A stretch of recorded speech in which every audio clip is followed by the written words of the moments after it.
Hello mga kabibig! Welcome back sa ating bagong YouTube channel. Ito ang pinakamaingay na YouTuber sa balat ng YouTube. Ako si Kabibig, maglabag-labag natang with evidence. Ako po, grabe ang asawa ni Pangulong Duterte.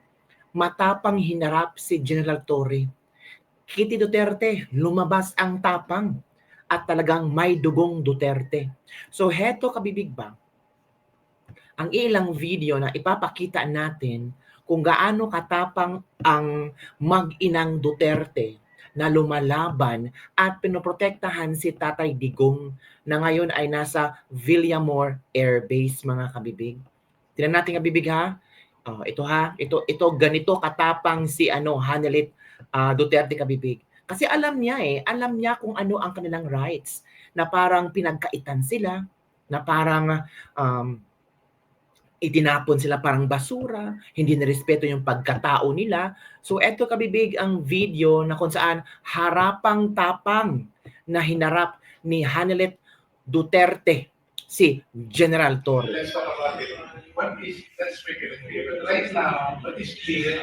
What is clear is we need to do the booking process there. Yeah, she's asking that she be brought to the hospital. You can do that there.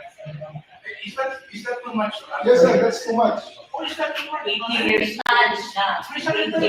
Yan na yan kabibig. 80 years old siya. Ilan sa Pilipino? 80 years old siya. Ilan sa Pilipino ang nahuli kayong araw na to? Ilan ang Ano dumating sa kaso? hospital? Kaya nga, anong kaso? Gawa lang yung kaso. 80 years. Kung kayo logic, sir, ilang Pilipino ang binukay, ilang presidente na namumuk. Nako. So that means that you are banking on the inequality of the law because of the standing of the person. No, yun. Nakita yung kabibig, no? Ang tapang ni Hanelit, mga kabibig, no? Kita nyo naman kung gaano katapang si Hanelit Duterte at si Kitty Duterte. Hindi sila natatakot. At ito pa kabibig. Kung yan lang, kulang pa yung tapang ni Hanelit. Ito pa kabibig ha. Ang isang video kung saan gusto sanang pumunta si Senator Bongo. Parang sinundo siya ni Hanelit pero parang iba na ang aura ni Hanelit ngayon kasi parang nakikita niyang sobra na, inaapak-apakan na sila. Kahit mismo ang may bahay ni dating Pangulong Duterte ang sumundo kay Senator Bongo para puntahan sila ni Digong, hindi pa rin pinayagan ng mga sundalo sa entrance ng Villamor Air Base na makapasok ang senador. So ito kabibigyan mo na tayo. Pa rin po. Ayaw nilang papasukin. Anyway, ayaw nila kaming papasukin. Yan, bumaba na si Hanelit. Importante muna yung kalusugan ni Pangulong Duterte. Kulang-kulang yung mga medtech kanina ayaw papasukin.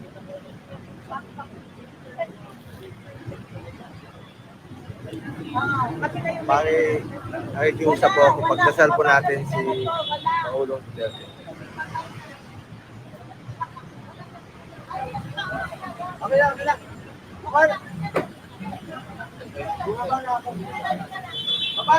Bababa na ako para makabalik na siya. Hindi na ako papasok. Ayaw akong papasukin dito.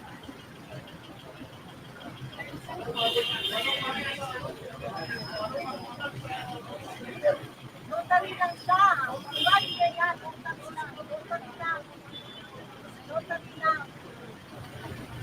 Notary lang. May gana si Hanelit. Notary lang. Notary. Ang laki.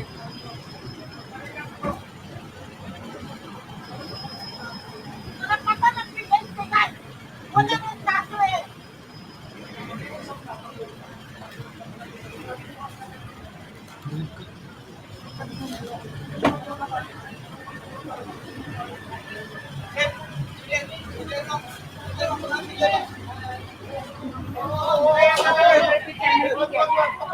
Malukon. Asahan ni Kuya Amir pale. Hindi pa pa yan yan.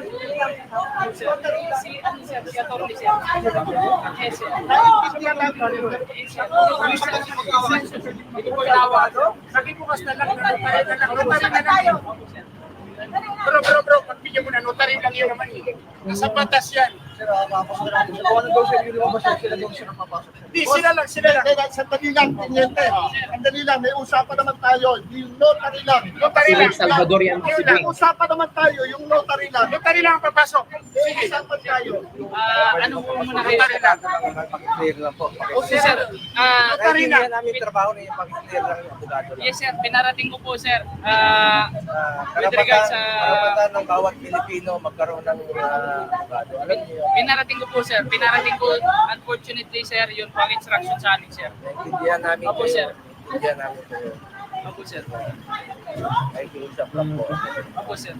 Pakipaalam lang po naman. Opo sir, Notary lang naman ipapasok eh. Yes sir. Hiningan na po namin ng request yun, sir. Kami sir, wala kaming intensyon na i-obstruct sir ang batas. Pakipaalam na lang po. Opo sir, pinaalam ko na po sir. Pinaalam ko. Karapatan ng bawat Pilipino yan. Pinaalam ko na po sir. Ano raw dahilan? Yun po sir ang instruction Kaya namin. alam ko, sumusunod lang, pero anong dahilan? There must be a reason. Naku, gulo na talaga. Ano lang, pakiusap lang. Pilipino tayo. One love, one mission. Ano ba yan? Notary lang. Notary lang yan. Sila ang papasok. Abogado lang ang papasok. Abogado. Notary. May pati mga Muslim, Sige, no? papasukin na lang yan, sir. Notary lang. Notary. Siyak na pa, tiniente. Yung 5 o'clock ng Supreme Court.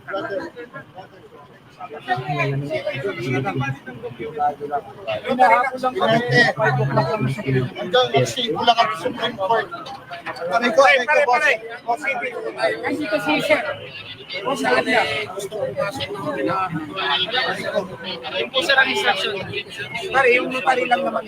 Sir, na-erase ko na po yung concern, sir. Unfortunately po, sir, yun ang instruction sa amin, sir. Yung document lang po na kinukuha, yun lang po yung dadanin. Yun na lang. Document lang naman. Sandali. Kailangan manumpa yung PRRD. Opo, sir. Opo, sir. Ito, Pero notaryo. na-erase na nga po namin yung concern na yun na, Okay. sir. And then, ngayon yung document, sir. Yun na lang. Yung document, sir. Yung document, sir. Dali na, sir. Padali niyan. Parating mo na lang. Opo, sir. Naiparating ko na po, sir. Naiparating ko na po, sir. Sama namin si Madam. Susunod naman kami sa inyo. Opo, sir. Opo, sir. Ano po muna tayo? Papasok na natin. Dito na po kayo. Mga sir. Papel lang naman. Dito na po kayo. Dito. Papel lang. Naku, grabe. Ang gulo, kabibig. Ano ang iyong reaction tungkol dito? Sabi ng iba, hindi na ito makatarungan. Sumusobra na ang kanilang pag-antawag ito. Naku po, may mga ilang lawyers na hindi pa rin pinapasok, mga kabibig. Anong kinatatakot nila, mga kabibig? Anong meron? Bakit takot na takot sila? 'Di ba? O ito ang gandang ito yung pinakamagandang ginawa ni Hanilet Duterte at ni Kitty Duterte. Makuha ka lang sa tingin ni Kitty Duterte. Tingnan mo kabibig Iba si Kitty nang tumingin Nako, sa titi pa lang ni Kitty mukhang hindi na mapapalag si Tori. Grabe. Parang galit na si Kitty hindi na mapipigilan ang kanyang galit, mga kabibig. So sige lang, Kitty. Grabe din ang mata ni Kitty Galit na galit. Naku, mga kabibig. So, ano ang inyong komento tungkol dito? Nagkomento na rin si Senator Amy Marcos, mga kabibig. So, heto ang kanyang komento hinggil sa nangyari kay Pangulong Duterte. Wala ba talagang alam si Senator Amy Marcos dito? Let us see. Ito na. Namomroblema ako, medyo nabigla ako sa pangyayari na inaresto si Presidente Duterte at hindi ako maniwala Medyo nayanig ako masyado, kawawa naman si Presidente Duterte. So what is your reaction on that? As a friend. As a friend. Well, ang akin kasi, hindi na tayo natuto. Gulo lang ang dulot nito. Hindi na tayo natuto. Etong paulit-ulit ay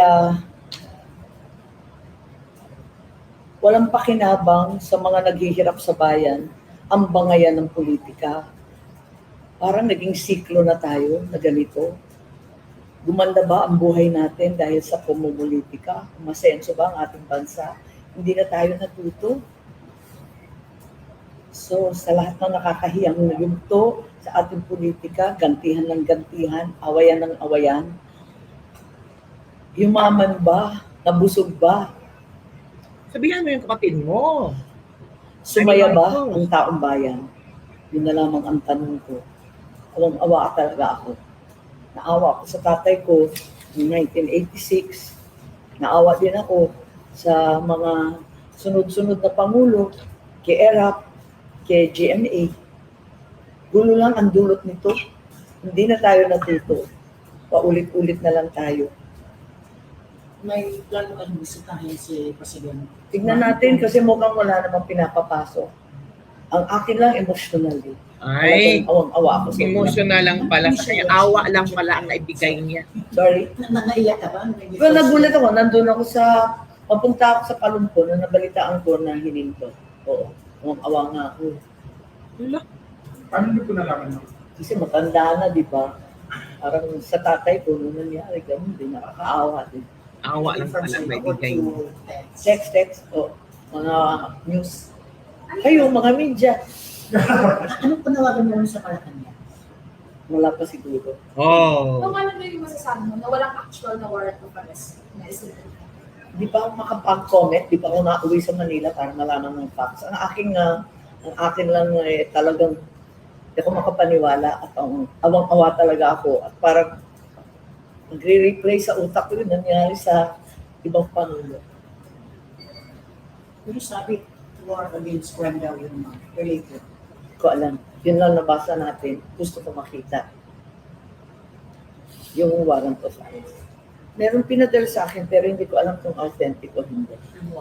Pinawara? Si Ring, I don't know. I'm not sure if it's real. Alam mo naman mga fake news ngayon. So ayoko mag-comment until such time as I'm able to be updated on the actual situation. In the meantime, maawa talaga ako. Sa survey na Awa lang si Aimee. Ito na news na packet 12. May mga survey na Wala mo tayong magawa? May mga strategy po yung Kausapin na tayong kapatid. Hindi ko alam. Hindi ko alam Parang at hindi ko alam, naawa ako. Puro hindi ko alam, naaawa lang ako, nagbalik ako sa panahon na yung tatay ko. Puro lang ganun si Amy Marcos, mga kabibing. Wala tayong maaasahan kay Amy Marcos. Pero nung panahon na nangailangan sila ng mga Duterte, naku, grabe ang ibinigay ng suporta ng mga supporters ng mga Duterte sa kanila. Pero ngayon, puro na lang paawa-awa si Amy. Hindi ko alam, naawa ako sa Pamilya Duterte. Yun na ang kayang ibigay ni Amy Marcos, mga kabibing. So yun lang kapibig ang ating latest Live Clip for today. Don't forget to like, subscribe, and share this video. Bye everyone. See you next time.